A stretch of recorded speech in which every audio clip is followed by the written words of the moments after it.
We are going to review the topic of beneficiary designations. So let's get started. As you know, a policy owner or policy holder has the right to name a beneficiary to the proceeds of an insurance policy. Now, this beneficiary can be a person, can be a company, could be a charity, or in fact, the policy owner can just name their estate as the beneficiary to the proceeds of the policy. In fact, if there is no beneficiary named on a policy, then those proceeds are in fact going to be payable to the policy owner's estate. This is the automatic default. Now, what's also important to know in naming a beneficiary, this is really a confidential process and it's private. In fact, the policy owner is the one who names the beneficiary, doesn't have to tell anyone else who that beneficiary is, and so it in fact is a private exercise. The beneficiary can usually be changed at any time when the policyholder wants to, and in fact they simply need to notify the insurance company if they want to make a change in the beneficiary designation. Now, in addition to that, a policy owner can actually change the beneficiary on an existing policy by putting that in their will. So they might say within their will, with respect to policy number 1237889, whatever the policy number is with that given company, I would like to name the beneficiary as whoever they put in the name. So they can change that beneficiary designation in their will. So the insurance, obviously if they do that, then they are going to have to notify the insurance company, either filling out a beneficiary designation change form, or if they had made that change in their will, when they die, the executor of their will, the person looking after their estate, will see that it's written in the will, and they will send a copy of that will off to the insurance company, where they would be notifying the insurance company that, hey, this person died, but under their will, they have designated the following individual as the beneficiary. So that's what happens in that scenario. Now, the insurance company, they are always obligated to pay the proceeds to the last named beneficiary. And so, while we say the policy owner can change the beneficiary at any time, there is a caveat to that point. And it depends on the nature or the type of beneficiary designation that is in place. So let's take a look at the types of beneficiary designations. Now, first of all, you have a primary beneficiary. In other words, this is the first person that the policy owner is named on the policy. And then again, as I say, it can be the estate, can be a named individual, a charity, a trust. For example, if you're going to leave an insurance policy to minor children, usually what happens, it is left usually to a trust. Because minor children cannot sign off from the insurance company to receive the proceeds. You have to be the age of majority to do that. So usually if we have a scenario where we're leaving a policy to minor children, we will usually leave that policy to a trust, and that trust is set up for the benefit of those minor children. So primary beneficiaries, that's really the first beneficiary that has been named on the policy. There is also something called a contingent beneficiary. And so the contingent beneficiary is someone that you name in the event the primary beneficiary dies before the life insured does. So, let's say, for example, I owned a policy on my life and I named my spouse as the primary beneficiary. However, my spouse has predeceased me and so I may have named my son as the contingent beneficiary. So contingent beneficiary is simply the beneficiary, the next beneficiary, if the primary beneficiary is no longer alive. So it's a contingent beneficiary. And so you don't have to name a contingent beneficiary, but usually they'll ask you that in the application form. Who is the primary beneficiary? Do you want to name a contingent beneficiary? If you don't name a contingent beneficiary and the primary beneficiary has predeceased the life insured, then the proceeds are going to be paid to the estate of the policy owner. So that's the difference between a primary and a contingent beneficiary. Now, there are two other key points that you should bear in mind, two other types of designations.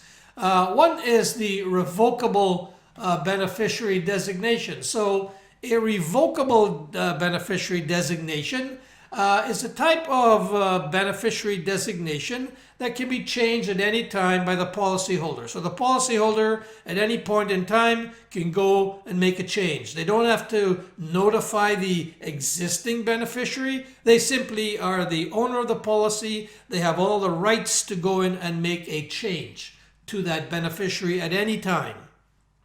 And they can change it to they can change it next year, they can change it again as many times as they want to, as long as they complete a beneficiary change form and they send that change form to the insurance company, so the insurance company has it on the record, or as I said before, they could put that change in their will.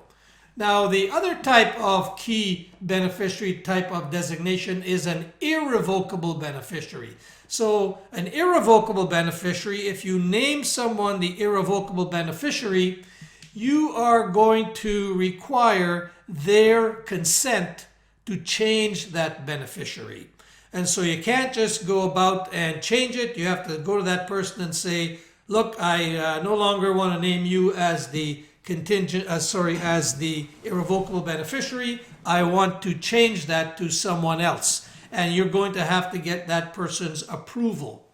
And so, there are some situations, for example, in the province of Quebec, your spouse, if you name your spouse as the beneficiary to a policy, it's automatically an irrevocable beneficiary designation, unless at the time you named it, you specified that you wanted it to be revocable. So that's a little bit of a difference in the province of Quebec.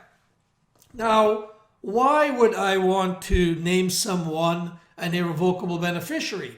Well, there are certain scenarios. It might be, for example, under a divorce settlement, the court may order that you should have an insurance policy on your life, and you name your children or your spouse as an irrevocable beneficiary, so that any obligations you might have had under the spousal or the child support agreement in the event of your death, at least those obligations would be continued on, because the life insurance proceeds would be there to meet those obligations. So that may be a scenario where the court orders that you must name someone or some individual or individuals as the irrevocable beneficiary.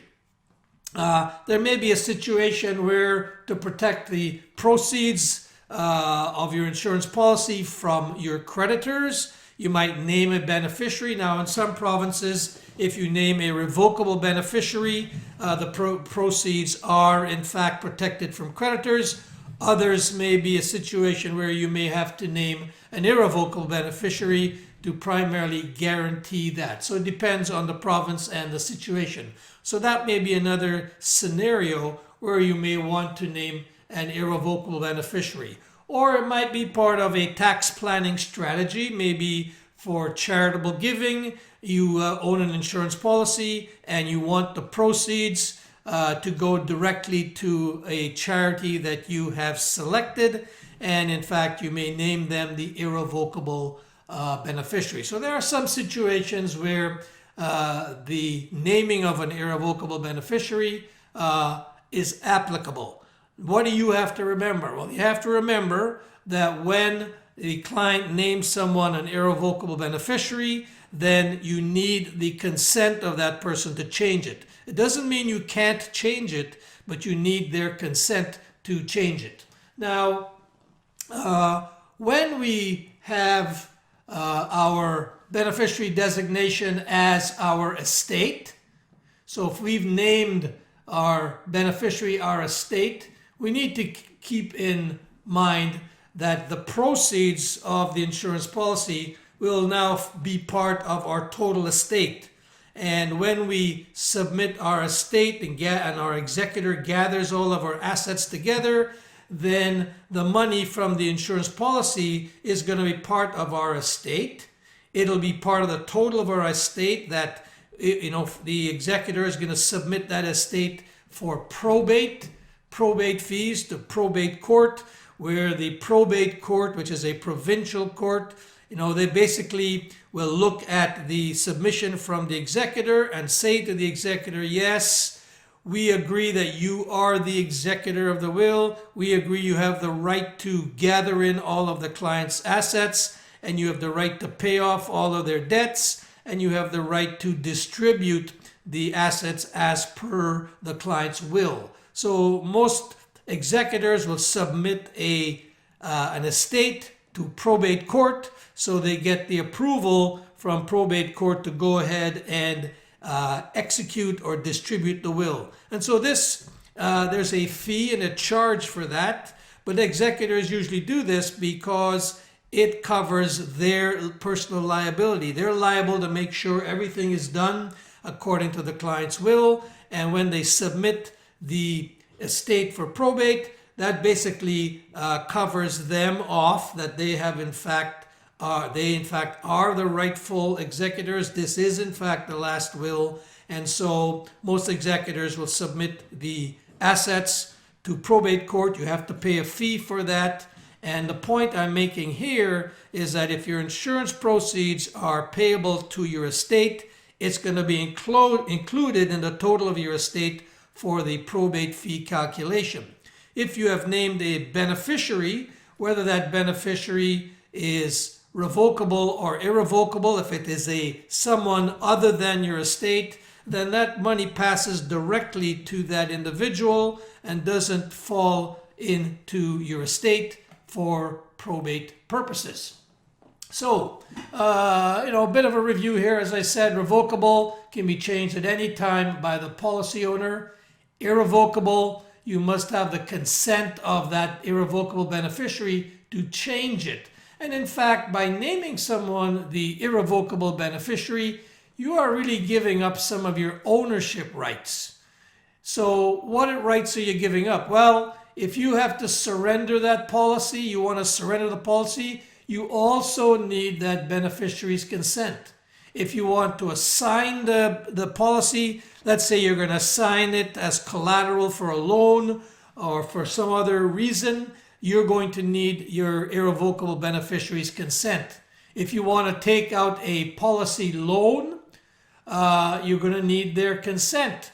Except for APL. As you may recall, APL says if you haven't paid your premium, the automatic is the insurance company is going to start borrowing money from your cash value to pay your premium. So these three situations, plus the changing of the beneficiary, you need the consent of that beneficiary if it's an irrevocable beneficiary.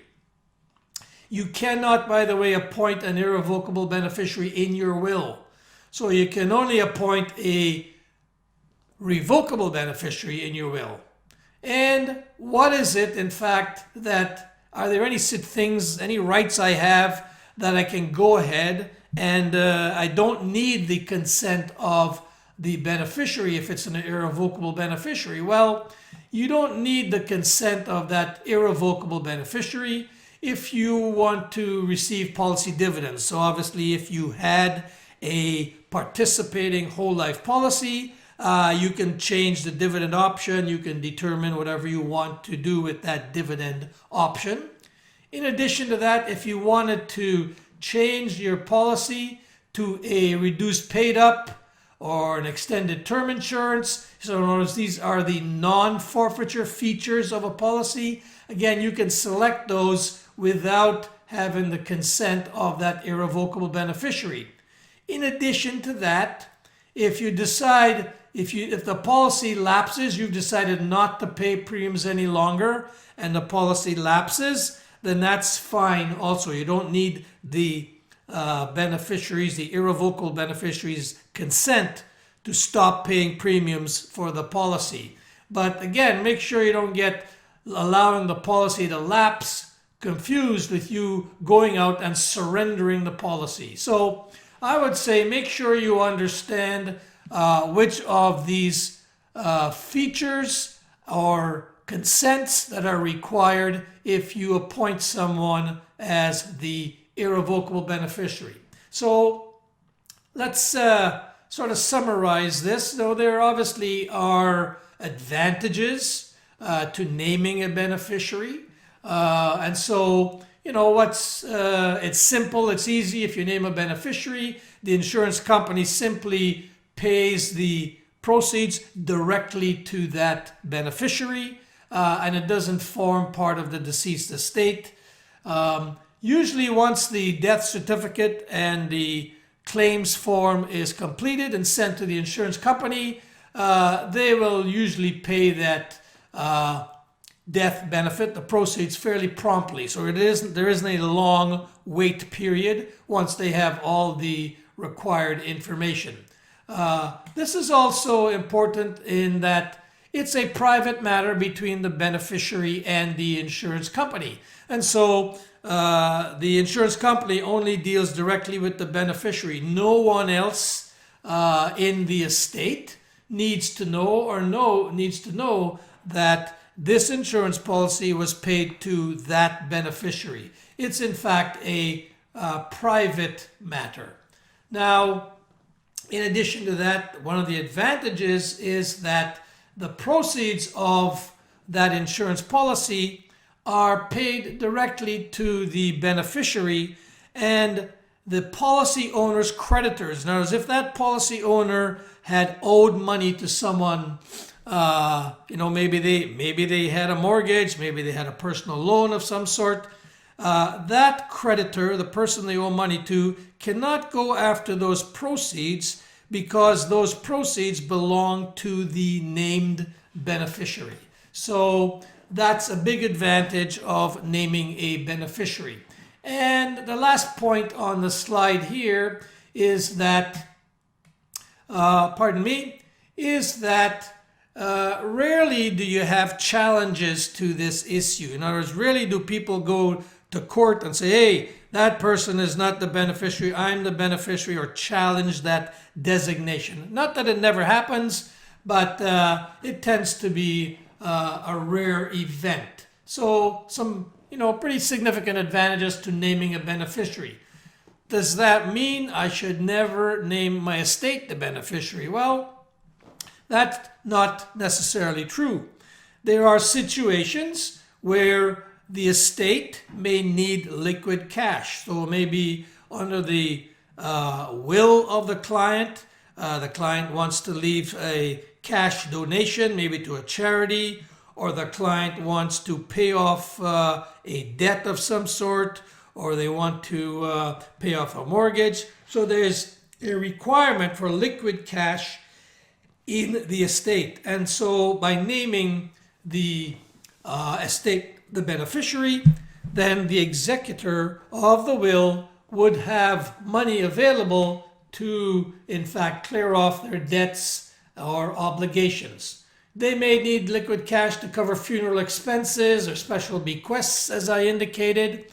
Now, having said that, because that money now sits in the estate, any creditors of that deceased can in fact access or claim those funds, because now those funds are sitting in the estate as opposed to in the hands of a beneficiary. So that's one of the concerns when you name the beneficiary as the estate. Not that you don't want to pay off your creditors, you should, but we're just saying here that once it's in the estate, the creditors can have access and a claim against that money to cover any debts that the client would have. And as I mentioned before, this amount is going to be included in the estate for probate fee calculation. And another key thing is once you submit your will for probating, once your executor submits the will, goes down to the city courts or the provincial court and submits your will for probate, this becomes public information. In fact, someone in the public can go to the court and ask to see your will. So that's an important key point here. So once the will is probated, it becomes public information. Anyhow, so those are a quick summary of the advantages of naming a beneficiary, either again an individual, a corporation, could be a charity, a trust, whatever, or naming your estate as the beneficiary.